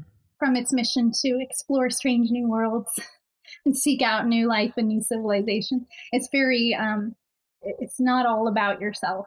It's all about other people. And the philosophy of Star Trek and how they've eliminated money and eliminated poverty and disease. My goodness, how did they do that? You know, that's something I know a lot of fans are very interested in. Like, there's a lot of suffering in the world, and Star Trek is that place where it says we figured it out by working together. And we figured it out. I think they say it's based on like reputation and merit and things like that. It's your currency is your good deeds and the compassion that you have. And that's not really the world that we live in. We live in a world that's very materialistic and very, the biggest bully usually wins. And Star Trek is that crack. It's that window that says there's another way. And we can do it. It's not just another way. We can do it. And here's how we do it. We do it by accepting each other for our differences. And we do it by educating ourselves and not letting people put limits on us. Education is valuable and it's prized in Star Trek. Learning and becoming informed, it's something that's celebrated. They want knowledge. They have a thirst for knowledge, and instead of a thirst for things and possessions. And that's something that's a world that I want to live in. Well, April, I have to tell you that the M5 is signaling me that it's time for the Kobayashi Maru lightning round. The Kobayashi Maru lightning round is a challenging and difficult test, cunningly prepared by the M5. Should you not only survive the test, but pass it as well, the M5 will award you an honorary Star Trek title on behalf of our little program. Are you ready to face the M5, April? Aye, sir. All right. M5, load the Kobayashi Maru simulation and prepare to record April's responses. Simulation is prepared. Choose your space comfort food. Chocolate with Troy, Hosperot with Kira, or catfish with Trip Tucker. Chocolate with Troy. The EMH cannot separate Tuvix, but he can recover one of his components. What's your choice? Neelix, Tuvok, the Orchid, or keep Tuvix? Tim Russ? Tuvok, I guess. Jolyn True, your child wants a furry friend to keep them company. Will it be a stuffed Flodder or a stuffed Murph? A stuffed Flodder. Who's cooking you dinner? Captain Pike, the Rikers, or Captain Janeway? Janeway and dessert with the Rikers. And finally, just for you, April, choose your captain's line. Punch it, hit it, or warp me. Punch it. There you go. Simulation complete. M5, please compute the results and tell us if our guest has passed the Kobayashi Maru. Processing.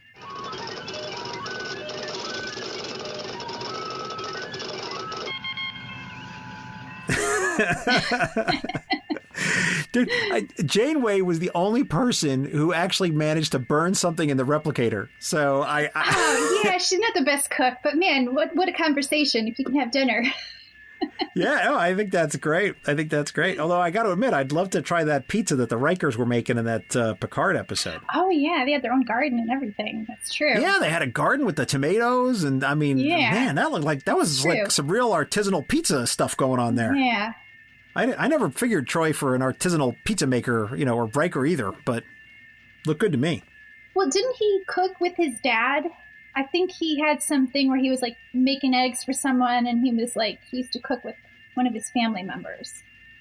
Well, I remember the episode where he tries to make omelets for the TNG crew. Yeah, and everyone thought they were disgusting except for Worf. And Delicious. he just kept eating, he thought it was fantastic. Yeah. That was funny. Oh, goodness. April, I am pleased to tell you that the M5 has calculated that you have passed the Kobayashi Maru simulation. Congratulations, madame. Thank you. And now, the M5, who has analyzed your answers, will award you an honorary Star Trek title on behalf of our program. M5, what title shall we award our guest? April Eden is awarded the title of Federation Ambassador to Darren 5. Ooh, schmancy. And deep cut trivia reference, Darren 5 is the planet that Yonata was going to crash into in For the World is Hollow and I Have Touched the Sky. Sign me up. Let's go. I'm on my way. So, April, why don't you tell my listeners about all your current projects and where they can follow you and continue the conversation? Right now, I'm doing stuff. I'm a solar system ambassador. I do volunteer PR work for NASA and JPL. I do have a events page on there. My events right now are for school children, 5th grade, but I am planning a paint-along of the moon, kind of Bob Ross style, where we're going to paint the moon together. So happy little accidents?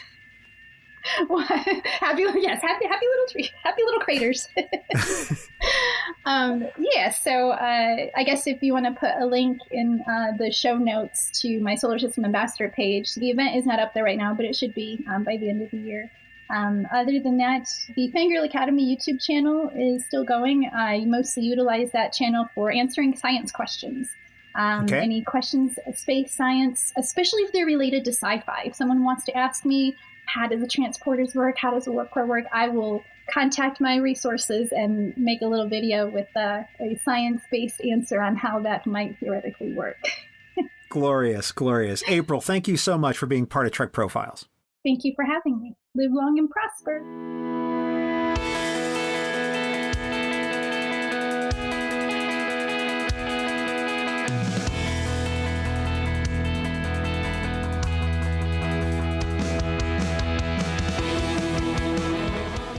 Here ends this installment of the Trek Profiles podcast. And before we offer a Trek quote to close this episode, I'd like to remind you that you may send us your friendly hailing messages, your furious fusillades of photon torpedoes, or a copy of your forbidden Bolian Barzan romance fanfic to feedback@trekprofiles.com, or on Facebook or Twitter @TrekProfiles. Anything you send me may be used in the show, or it may be sent immediately to V'ger for data patterning for long-term storage. Some portions of the Kobayashi Maru lightning round questions in this very episode were written by listeners Ross Webster and Adam Saunders. I encourage every one of you to send me your ideas for questions, and I thank Ross and Adam sincerely for their wonderful contributions to the show. This time, I leave you with a quote from Dr. Gillian Taylor, who in The One with the Whales said, quote, "You're going to your ship, I'm going to mine. Science vessel. I've got 300 years of catch-up learning to do." Close quote. Thanks for listening, and live long and prosper.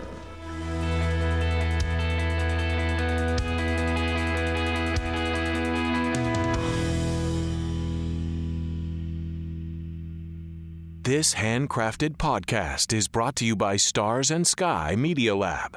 It's cosmic. I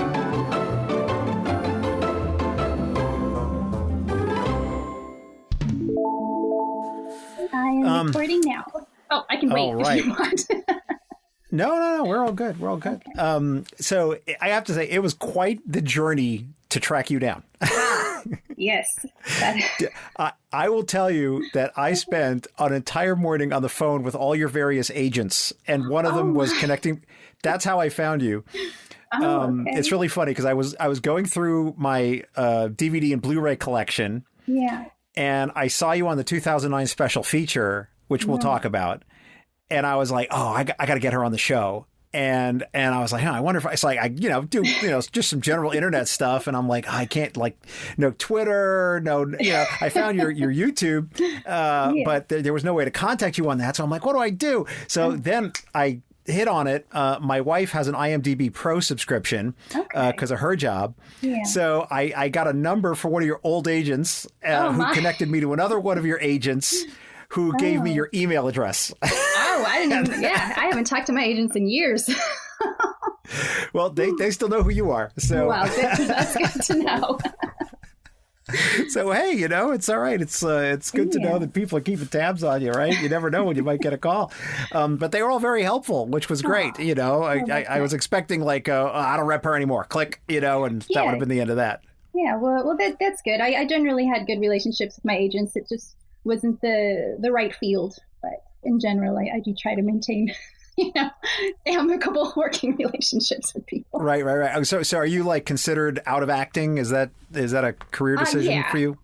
Yeah, it is. I've just, it was a lot of hustle. I did it for about 4 or 5 years. And I come from a theater background. I love the stage and performing and things like that. And I thought when I got out to Hollywood, my goal was to be on Star Trek. That was my whole goal for the move. I know you like collections, so I'll show you if you can see this here. This is the announcement, the TV guide announcement of the JJ Star Trek before it was even cast. So it has Kirk and Spock as William Shatner and the originals. Yeah. You got to send me a photo of that. You can take a screen grab if you want. Or we can get one later. I can't. Okay. Well, hold on. Let me see. All right. Hold it up there. Or I can take a picture. It sounds like you better take a picture because there's some glare from a light. Yeah. So I wish I had better lighting in here because we'll talk about this on the show. But I am in, as you can see, I'm in an actual closet. This is not where I normally record from. But what happened was, as about an hour ago, a truck rolled up in front of the house, and these guys are doing work on the sidewalk in front of the house, and they have equipment out, and it is so noisy. I was like, oh no, I didn't want to reschedule, so I was like, what am I going to do? And I'm like, I know, I will move into the closet. So here we are. Hey, you can see my wife's shoe collection with all the wonderful shoes that she has, with the photos of what's in each one on the front. Very organized. So, that was a very long weekend project for sure. So anyway, I'm glad we were able to connect, and I'm glad to get you on the show. And so what I'll do is I'll introduce each episode. Oh, is that a doggy or is that a cat? What is that? Oh, no. Yeah, I have 2 doggies in here. So they're pretty quiet. If they get loud, I'll send them out. But yeah. No. Well, that's I'm always interested. I have a little Boston Terrier, but he's downstairs. Yeah, he's downstairs with my kid. So that's generally how it goes. Do you have any questions or concerns or anything you want to ask me about? That was pretty thorough. I think you covered it mostly, so I feel okay. All right, groovy. Well, let me see. I do want to know before, just so I can know a little bit about you. What is your favorite episode? So, all right, you're opening a can of worms here. So, and also I'll give you there's a lot more, but one more I'll give you is the Omega Directive from Voyager. If you remember that one, the 7 and right? The particle. I think it's probably one of my favorite episodes of Star Trek ever. It is perfection. It's just so classic. It is perfection, right? Because there's no bad guy in the episode, right? There's a lot of science in it. And 7 has this really personal revelation about what it is that she's after, this pursuit of perfection. I think it's just a lot of interesting stuff in that episode, and I just love it so much. Yeah. And I'm also a big nut for motion picture as well. So Star Trek, the motion picture. So I'm over the moon with the director's cut they just made. I don't know if you had a chance to see that. I haven't seen that, no. I didn't know that they just came out with a new version. Okay. Yes, and it is not just like a recut or like they just threw some stuff in. Like they actually went through the original film and they lightened up a bunch of scenes.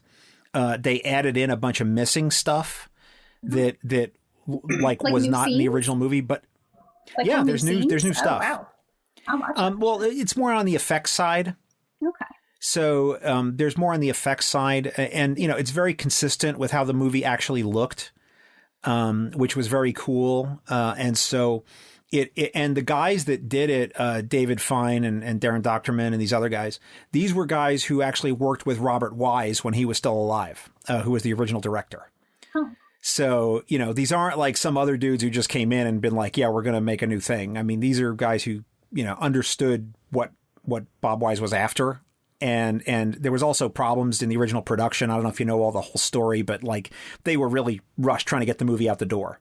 Like they had a commitment to be in theaters on a certain date. Otherwise there would be penalties, and they just could not finish some of the movie. And so that was really one of the reasons that what's in the movie theater was not the greatest. And they redid so much. So if you're interested, it's on Paramount Plus right now if you subscribe to that. Yeah. And they it'll be out on Blu-ray, I think, during the summer, later in the summer, like August, September. It's going to come out on Blu-ray. So highly recommended. Yeah. So anyway, there you go. I tend to like that movie more every time I watch it. Like and as I learn about science and the Voyager spacecraft and things like that, when I watched it when I was little, I didn't even know what Voyager was. And now when I watch it as an adult, I'm like, why isn't the Voyager that's actually out there, the probe? So I kind of, as you learn more about science, you tend to appreciate them differently. So I will definitely rewatch that, or the director's cut. It speaks to me personally. I don't even know if it's a real Star Trek thing, but anyway, hey, you're interviewing me. That's not how this works, April. Okay. That's old habits. That's okay. Do you have any other questions? Because, but you got to be careful. You can put a quarter in me and I'm going to talk. Not this round.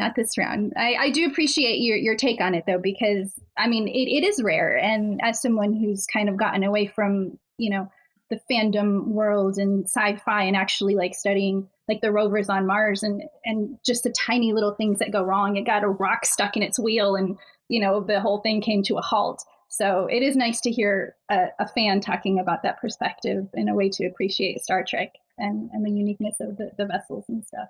I haven't really thought about that before, so that's fun. Yeah, it's all the stuff that you bring with you, right? When you look at some of these episodes, right? And so it's not something I would expect other people to necessarily connect to, but it was a thing for me. It's very valid. Oh, well, thank you. And just the nobility that she had. And my doggy. Boom diggity, we're done. Was that okay for you? It was, yes. I love talking about Star Trek. It's a very wonderful thing to put out into the world. Okay, well, I didn't, I just wanted to make sure because you got pretty emotional at some points. So I could see that it really affected you. Well, yeah, I mean, that episode, I don't think I've ever actually watched through that episode without crying. The episode we were talking about, real life, that just being in that space after talking about so much, but I'm okay with it. I'm a very emotional person. That is something that I've had to learn to come to terms with, but it's being utilized in a positive way now. So an episode that I didn't want to talk too much about my old episodes, but there was an episode I did with a young lady named Janae Fowler, whose mom, there was no dad in the picture, but her mom was in a cult and she was raised in the cult. And Star Trek enabled her to escape the cult. It was the only show her parents would let her watch. And you were reminding me of that. It was a story. When I said it was a story I'd heard before, that was the story, But I think that's actually one of the things about Star Trek that makes it so special is that besides being a pop culture entertainment, it has actually affected people's real lives in the world in ways like this. And when I get to hear stories like that, it's just very special to me. So I just wanted to thank you for sharing it. And thank you for agreeing to be on, I know it's always weird when you get like an email out of the blue and you're like, who is this guy? Funny story you might appreciate because you're a fan of Galaxy Quest. My part in The Office, I was the chair model, and in that episode, Rainn Wilson, he is frantically trying to hunt me down, and he calls my agent looking for me. And all it is like there's this picture of me, and Steve Carell is like, this girl, I want a girl like this. And so, Rainn Wilson's character takes it upon himself to track me down and find me. And every, I would say 6 months or so, I get an email from someone being like, hey, Dwight's looking for you. Wait, are you serious? Yes. Are you the chair model? Dwight's looking for you. So when you were telling me about if you watch the episode, The Office, it's a spoonful to try to watch, but that episode might remind you. He like called my agent, and I think my agent told him like I died or something, so they like find out where I'm buried and go dance on my grave and like. Oh my gosh! No, I have not seen The Office, so yeah. I have not seen that. But your experience was exactly what Dwight Schrute went through looking for me as well. Oh, that's hilarious. That's hilarious. So we were like right there together, me and Dwight. Oh, yeah. My agent's tracking me down. Where is this girl? That's perfect. That's perfect. I have a friend I'm going to have to share this with because he will particularly. I'm going to put that in the bonus content. So, okay. Bill Smith, this is just for you. You're going to enjoy that. So, I was looking at your IMDb page. You had some great success. You were on Jimmy Kimmel and Parks and Rec and The Office, CSI New York. I mean, it seemed like you had some really good parts. Yeah, but, it wasn't the consistency that I want. I want like a family. I want a job where I'm there every day, not there for a week or two. And also in Hollywood, the roles were very limited. I was like 20 or early mid 20s, and did all the makeup and all of that stuff. And so I wasn't quite myself. And it wasn't the same as stage acting. Stage acting is so fun. You have your audience and your community. Film acting is like, say these two lines, so it wasn't really the same. So I'm very fortunate that I found something else.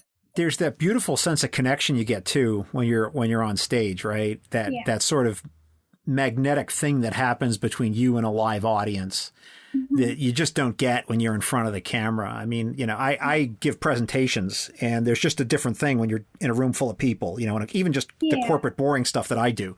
But when you're talking about something that people are really into and they're really excited about where you're going and what you're talking about, it just has an effect that you can feel, and even on the podcast, that's why I love to have people on video when I interview them, because I want to feel that connection and I want to know about your Star Trek experience, and see how you're.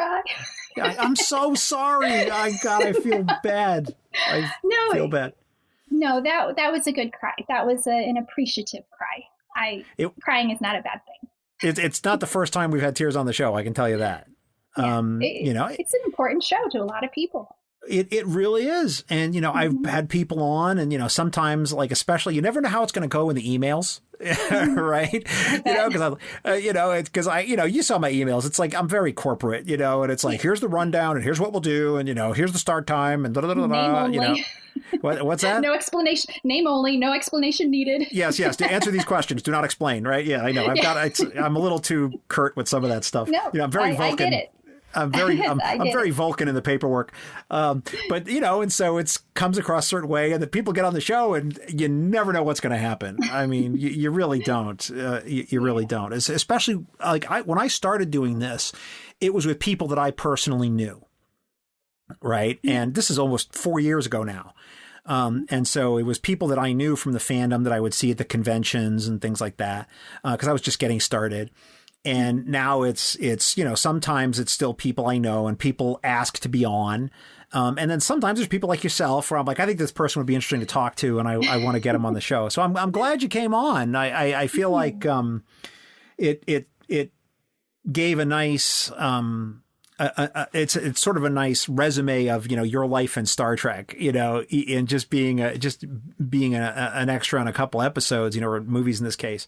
I think it was just a nice way to showcase that, and also to talk about how it meant to you, how much it meant to you. Yeah, it can change your life just watching a show that talks about niceness.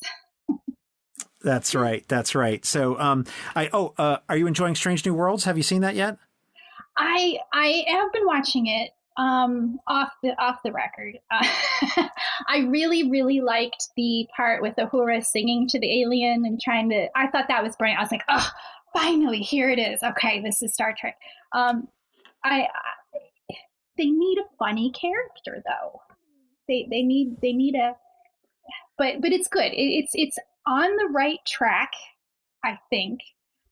They tried it at the beginning to be like, oh, this basically all the new treks are, I need to be forgiven for horrible things I did. I have trauma over my family and past, and 2020 sucks.